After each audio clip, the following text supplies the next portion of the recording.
बाबरी मस्जिद एक मुख्तसर तारीख।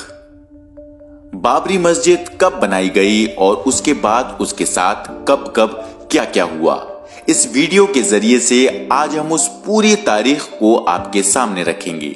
इस बात से सभी वाकिफ हैं कि 1528 में बादशाह बाबर के हुक्म पर मुगल गवर्नर मीर बकी ने बाबरी मस्जिद को तामीर करवाया था। मेडिवल लिटरेचर में बाबरी मस्जिद की तामीर के लिए किसी मंदिर के तोड़े जाने या उस जगह से राम के ताल्लुक होने का कहीं कोई जिक्र नहीं मिलता।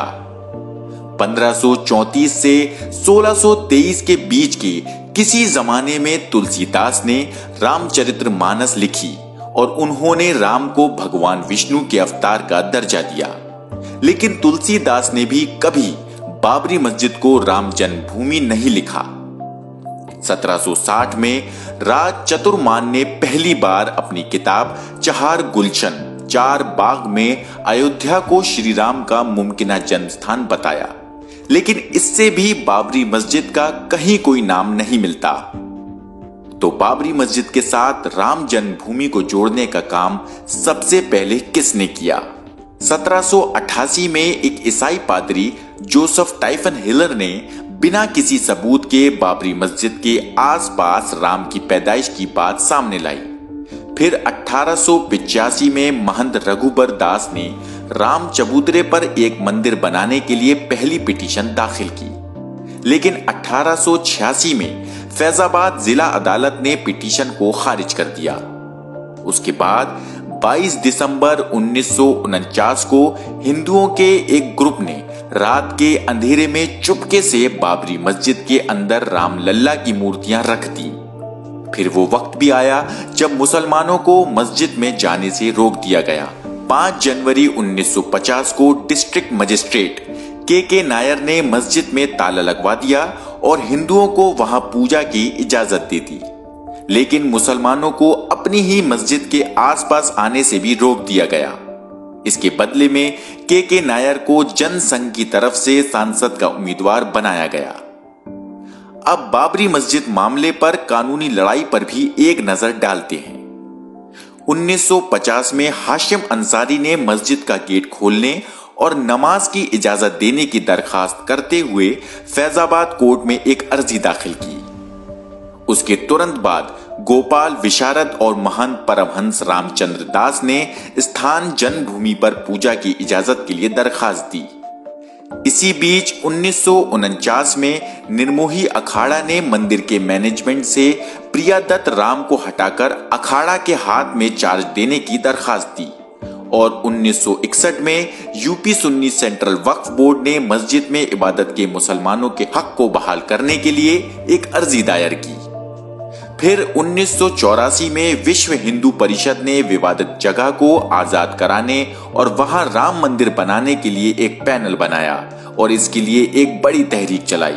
फिर 1 फरवरी 1986 को डिस्ट्रिक्ट जज के.एम. पांडे ने यूसी पांडे की पिटीशन पर हिंदुओं को इज्तिमाई पूजा की इजाजत दे दी और उस दिन मस्जिद को हिंदुओं के हवाले कर दिया गया। 9 नवंबर 1979 को उस वक्त के प्राइम मिनिस्टर राजीव गांधी ने मंदिर के शिलान्यास की इजाजत दी और 11 नवंबर 1979 को भारतीय जनता पार्टी और वीएचपी ने मिलकर मंदिर का शिलान्यास किया। उसके बाद खूनी रथ यात्राओं और मुस्लिम मुखालिफ फसादात का सिलसिला शुरू हुआ। 25 सितंबर 1990 को उस वक्त के बीजेपी अध्यक्ष LK आडवाणी ने गुजरात के सोमनाथ से उत्तर प्रदेश के अयोध्या तक एक रथ यात्रा निकाली, जिसके नतीजे में 1991 में बीजेपी उत्तर प्रदेश में सत्ता में आ गई।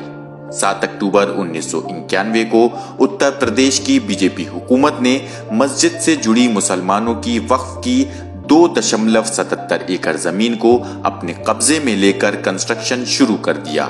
23 जुलाई 1992 को प्राइम मिनिस्टर की मुदाखलत पर यूपी के चीफ मिनिस्टर ने स्टेटस क्वो को बनाए रखने और मस्जिद की हिफाजत की यकीन दहानी कराई, लेकिन 28 नवंबर 1992 को आडवाणी ने सुप्रीम कोर्ट के हुक्म की खिलाफ वर्जी करते हुए मंदिर की तामीर जारी रखने का ऐलान किया और बिल आखिर वो काला दिन आ पहुंचा जब 6 दिसंबर 1992 को हुकूमत, अदालत, पुलिस और तमाम जमहूरी इदारों की आंखों के सामने मस्जिद शहीद कर दी गई। मुल्क भर से 3 लाख कार सेवक बिना किसी रोक टोक के अयोध्या पहुंच गए और देखते ही देखते मुसलमानों की तारीखी मस्जिद को तहस नहस कर दिया गया। बाबरी मस्जिद की शहादत के बाद मुल्क भर में फिरका वाराना फसादात भड़क उठे और सैकड़ों लोगों ने अपनी जानें गंवा दी। उसके बाद बाबरी मस्जिद की शहादत का सबब बनने वाली हालात की छानबीन के लिए हुकूमत की जानिब से 16 दिसंबर 1992 को लिब्राहन कमीशन की तश्कील की गई।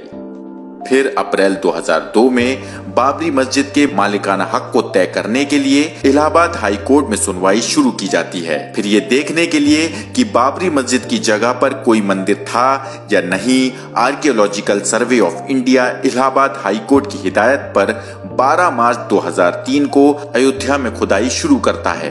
इधर 30 जून 2009 को लिब्राहन कमीशन 17 सालों की छानबीन के बाद पीएम मनमोहन सिंह को अपनी रिपोर्ट सौंपती है और रिपोर्ट में 68 लोगों को बाबरी मस्जिद डेमोलिशन की साजिश रचने का मुजरिम करार देती है। 30 सितंबर 2010 को इलाहाबाद हाई कोर्ट की लखनऊ बेंच बाबरी की जमीन को 3 हिस्सों में तकसीम करते हुए तीनों पार्टीज रामलल्ला, सुन्नी वक्फ बोर्ड और निर्मोही अखाड़ा को एक एक हिस्सा देने का फैसला सुनाती है। 25 मई 2017 को सीबीआई की स्पेशल कोर्ट आडवाणी और उमा भारती को साजिश केस में हाजिर होने के लिए कहती है और 30 मई 2017 को उन्हें जमानत मिल जाती है। उसके बाद बाबरी मस्जिद की तारीख का वो दिन आता है जिस दिन इंसाफ के तमाम उसूलों को पामाल करते हुए सुप्रीम कोर्ट अपना आखिरी फैसला सुनाती है। 9 नवंबर 2019 को सुप्रीम कोर्ट बाबरी की जमीन को राम मंदिर की तामीर के लिए देने का फैसला सुनाती है। साथ ही अदालत बाबरी मस्जिद के बदले